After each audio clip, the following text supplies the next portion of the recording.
Đó, 1, 2, 3, 3 con thôi nhá. Con này là con nhỏ nhất này. Mắt của nó xuất ra này. Thì cùng anh em mình đi ăn thịt. Chào tất cả anh em. Bây giờ buổi sáng sớm mình cho anh em mình đi thăm lại bẫy á.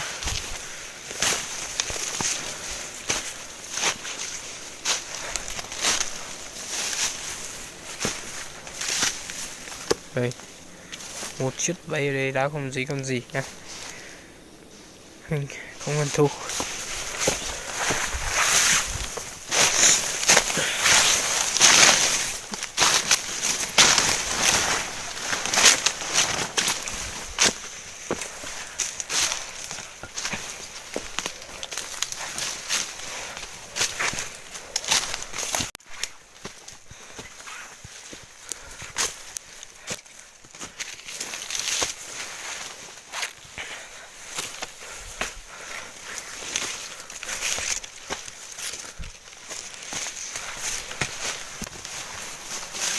Rồi, hôm qua mình có bấy một chiếc ở đây nhá.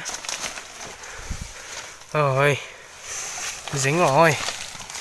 Đây, những con chuột này nha. Đó. Nên có chuột nhà rồi nhá. Con này là bẫy thứ hai nhá.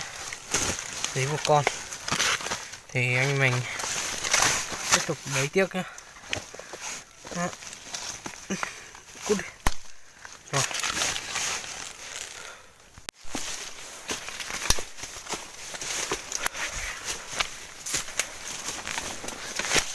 Tiếp tục đi phang một cái trong này nhá.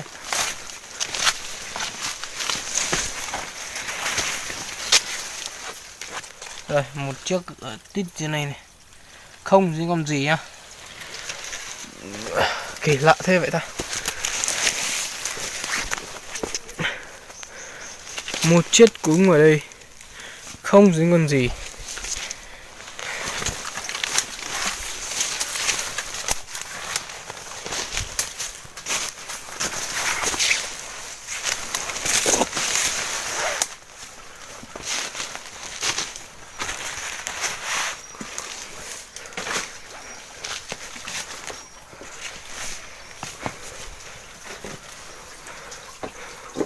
Cũng có một chiếc ở trên này không dính con gì nhá.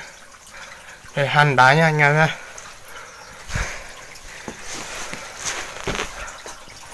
Đấy, mình sẽ cho đây, mình đưa anh em mình vào hàn đá để chơi. Đó, các bạn biết cái này cái gì không? Đây, các bạn biết cái này cái gì không?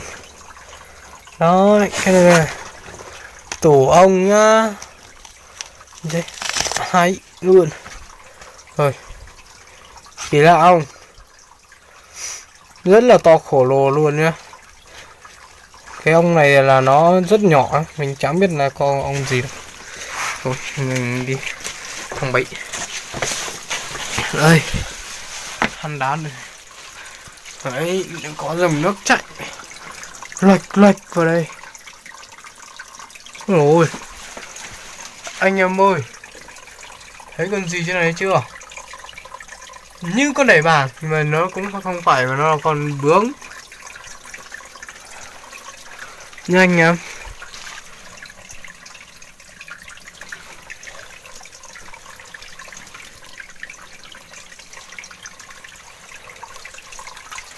Như con đẩy bằng luôn ấy. Bay rồi, bay rồi, bay rồi, bay rồi.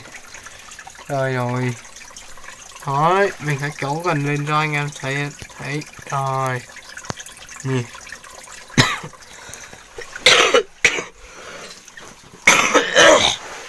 Thôi á, mình đi.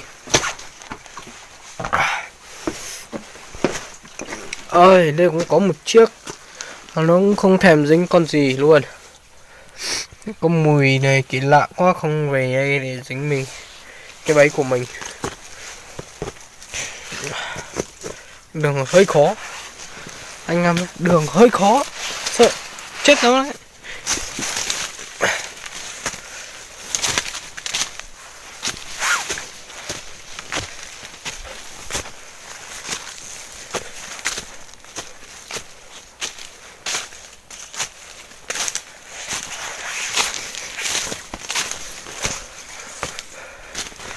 Rồi đến nó không được này, xem con gì không này. Ôi dồi ôi, ăn hết sạch cái ngô của mình nha.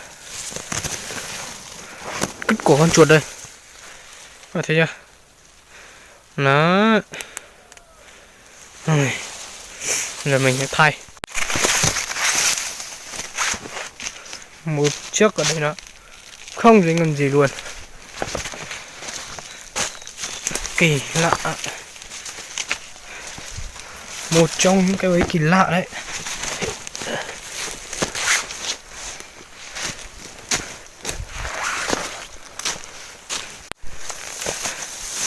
Tiếp tục đi vào rồi hàng quả trong xem thế nào nhé. Ôi rồi dính thêm một con nữa rồi nhá anh em à. Đây này, con thứ hai, mấy cái liền mà mới con dính có đúng cọp thứ hai á. Buổi sáng dính 2 con chuột nhà đấy rồi.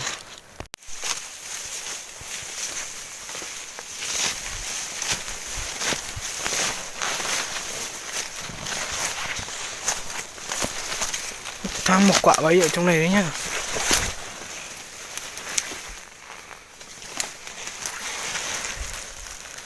Cái đù dính rồi.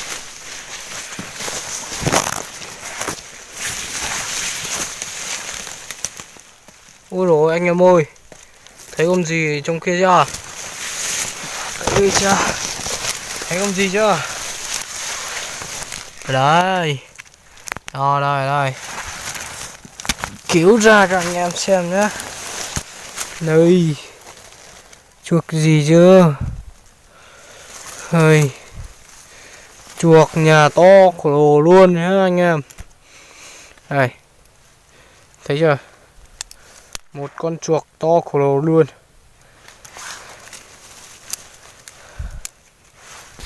Rồi, mình xin chào tất cả anh em. Buổi sáng mình bấy được 3 con, mà 2 con nhỏ xíu, một con lớn, một con to, còn 2 con thì nhỏ xíu nhá. Đấy, sẽ bỏ dưới đất cho anh em mình xem. Nói 1, 2, 3 con thôi nhá. Một con này là con nhỏ nhất này, mắt của nó sắt ra này. Rồi thì cùng anh em mình đi ăn thịt chuột nhá anh em nhé. Rồi bây giờ mình về